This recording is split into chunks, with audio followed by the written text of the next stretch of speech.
প্রবাসে যারা আছেন আপনাদেরই একটি অংশ হিসাবে আমি প্রবাসে 17 বছর ধরে আছি। আমরা একটি গোষ্ঠী যাদেরকে আমরা হয়তো ধন্যবাদ জানিয়েছি, কিন্তু কম জানিয়েছি আন্দোলনকে সফল করার জন্য যাদের অবদান ছিল। অর্থাৎ প্রবাসীদের বিপুল সংখ্যক মানুষ যার যার অবস্থান থেকে সেই আন্দোলনকে সফল করার জন্য বিভিন্নভাবে অবদান রেখেছেন। আন্তরিকভাবে প্রবাসীদেরকে আমি ধন্যবাদ জানাতে চাই। যে একটি বিপ্লবের মাধ্যমে, যে একটি রক্তক্ষয়ী আন্দোলনের মাধ্যমে দেশে এই পরিবর্তন এসছে, আমরা রাজনৈতিক দলের পক্ষ থেকে বিভিন্ন সময় এই আন্দোলনকে সফল করার জন্য দেশের প্রতিটি শ্রেণীর পেশা মানুষকে ধন্যবাদ জানিয়েছি। কারণ একজন রাজনৈতিক কর্মী হিসেবে আমি বিশ্বাস করি যে গত বছর 5ই আগস্ট যে বিজয় আমরা অর্জন করেছি, এই বিজয়টি কোনো একক কোনো সংগঠন বা কোনো দলের দ্বারা সম্ভব ছিল না। সমাজের সর্বস্তরের মানুষ, প্রত্যেকটি শ্রেণী পেশার মানুষ রাজপথে নেমে এসেছিলেন বলেই এই আন্দোলনটি সফল হয়েছে, বাংলাদেশ স্বৈরাচার মুক্ত হয়েছে। আমরা বিভিন্ন সময় দলের পক্ষ থেকে, আমি ব্যক্তিগতভাবে দলের পক্ষ থেকে আমরা দেশের প্রত্যেকটি শ্রেণী পেশার মানুষকে আমরা ধন্যবাদ জানিয়েছি। আমি প্রায় 17 বছর প্রবাসে আছি। আপনারা যারা প্রবাসী আছেন, শুধু ইউকেতে না, পৃথিবীর বিভিন্ন দেশে যারা আছেন, প্রবাসে যারা আছেন, আপনাদেরই একটি অংশ হিসাবে আমি প্রবাসে 17 বছর ধরে আছি। আমরা একটি গোষ্ঠী যাদেরকে আমরা হয়তো ধন্যবাদ জানিয়েছি, কিন্তু কম জানিয়েছি আন্দোলনকে সফল করার জন্য যাদের অবদান ছিল। অর্থাৎ সম্মানিত উপস্থিতিবৃন্দ, আজকের এই অনুষ্ঠানের মাধ্যমে সারা বিশ্বে যত বাংলাদেশি প্রবাসী আছেন, যারা বিগত আন্দোলনের, স্বৈরাচারের বিরুদ্ধে যে আন্দোলন হয়েছে, সেই আন্দোলনে প্রবাসীদের বিপুল সংখ্যক মানুষ যার যার অবস্থান থেকে সেই আন্দোলনকে সফল করার জন্য বিভিন্নভাবে অবদান রেখেছেন। দেশের রাজনৈতিক নেতাকর্মীদেরকে সহযোগিতার মাধ্যমে, সোশ্যাল মিডিয়ার মাধ্যমে, মানুষকে উদ্বুদ্ধ করার মাধ্যমে বিভিন্নভাবে প্রবাসী মানুষেরা, আমাদের দেশের বাংলাদেশি প্রবাসীরা সহযোগিতা করেছেন, সাহায্য করেছেন।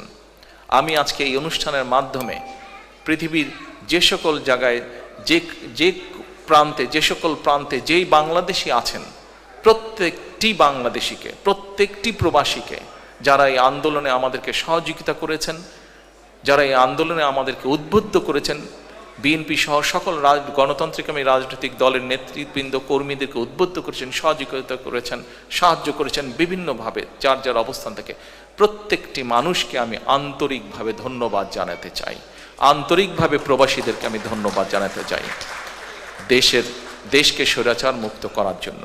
প্রবাসীদের কাছে আমি আহ্বান জানাবো, আপনারা যেভাবে দেশকে গড়ে তুলতে সাহায্য করেছেন অতীতে, ইনশাল্লাহ আগামী দিনে গণতান্ত্রিক যে সরকার আসবে, সেই সরকারকেও আপনারা সহযোগিতা করবেন, যাতে দেশকে যারা আসবে তারা যাতে দেশকে সামনের দিকে এগিয়ে নিয়ে যেতে পারে। পরিশেষে আবারও সকলকে আন্তরিকভাবে ধন্যবাদ জানিয়ে আমার বক্তব্য শেষ করছি। আল্লাহ হাফেজ। সম্মানিত সভাপতি, মঞ্চে উপস্থিত ওলেমা মাশায়েখগণ, সম্মানিত ওলেমা মাশায়েখগণ, মঞ্চে উপস্থিত অতিথিবৃন্দ এবং আমার সামনে উপস্থিত আমন্ত্রিত অতিথিবৃন্দ, আমার স্ত্রী ডক্টর জুবাইদাকে এখান থেকে অনুরোধ করা হয়েছে পরিবারের পক্ষ থেকে কিছু বলার জন্য। স্বাভাবিকভাবে আজকের এই দিনটিতে মাহবুব আলী খান সাহেবের সন্তান হিসেবে উনি কিছুটা মানসিকভাবে ভারাক্রান্ত, সেই জন্য ওনার পক্ষ থেকে, পরিবারের পক্ষ থেকে আমি আপনাদের সামনে দাঁড়িয়েছি ওনার জামাতা হিসাবে। আমি প্রথমে আজকের অনুষ্ঠানের এই আয়োজকবৃন্দ যারা আছেন সকলকে একটা আজকের এই সুন্দর অনুষ্ঠানটি আয়োজন করার জন্য সকলকে আন্তরিকভাবে পরিবারের পক্ষ থেকে ধন্যবাদ জানাতে চাই।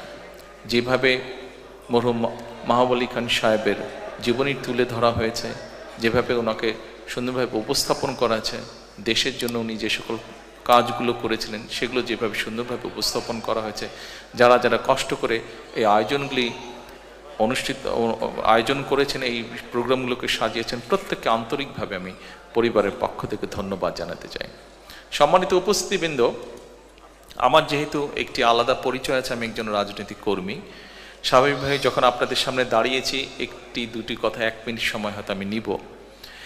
এখানে কথা এসেছে মরহুম মাহবুব আলী খান সাহেবের বিষয়। উনি একজন দেশপ্রেমিক মানুষ ছিলেন, দেশের জন্য উনি কাজ করেছেন। এখানে কিছুক্ষণ আগে বিভিন্ন বক্তব্য বলে গেছেন যে দেশে একটি পরিবর্তন এসছে, দেশের মানুষ কিছু চাইছে, রাজনৈতিক দলগুলো, রাজনৈতিক কর্মী, রাজনৈতিক নেতৃবৃন্দের কাছে সামনের দিকে বাড়তে চাইছে দেশ। এখানে আপনারা যারা আছেন প্রায় অধিকাংশ মানুষই রাজনীতির সাথে জড়িত আছেন। আমরা যারা রাজনীতি করি, আমরা রাজনীতি করি দেশের মানুষের জন্য, দেশের মানুষের পাশে দাঁড়ানোর জন্য। আমি সকলকে অনুরোধ করব যে আসুন, আমাদের যেই সুযোগটি এসছে দেশের মানুষের পাশে দাঁড়ানোর জন্য, আমাদের যেই সুযোগটি এসছে দেশকে সামনে এগিয়ে নিয়ে যাবার জন্য, আমরা সেই সুযোগটিকে কাজে লাগাই। আমরা আমাদের কাঙ্ক্ষিত, শহীদদের কাঙ্ক্ষিত যে বাংলাদেশের জন্য তারা নিজের প্রাণকে উৎসর্গ করেছেন, সেই বাংলাদেশকে যাতে আমরা ধীরে ধীরে গড়ে তুলতে পারি। আপনি কি বৈধভাবে কর্মী হিসেবে বিদেশে যেতে চান? আপনি কি রেমিটেন্স যোদ্ধা হিসেবে প্রবাস জীবনযাপন করছেন? আপনার জন্য প্রয়োজনীয় এবং জরুরি সকল তথ্য হাতের মুঠোয় পাচ্ছেন